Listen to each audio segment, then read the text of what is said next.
Hey guys, I just wanted to make a brief video on how to change this gasket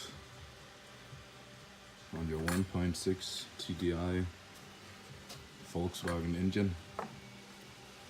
And it's the gasket between the turbo and the diesel particulate filter, DPF.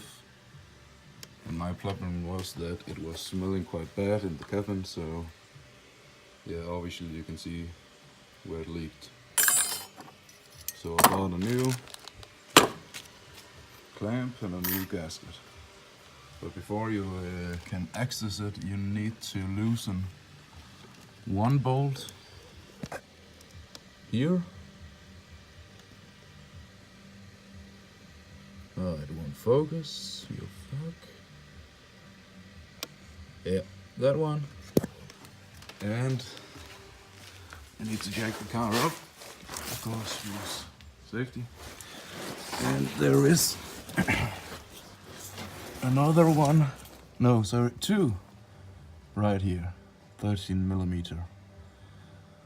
You see the diesel particulate filter DPF is up there. Yes. Do not hope I have to replace that one sometime. But yeah, it's a simple fix.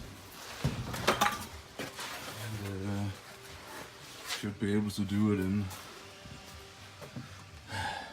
less than 30 minutes, I guess. So just clean up this area and need to clamp it down. And it should be all good to go. Thanks for watching.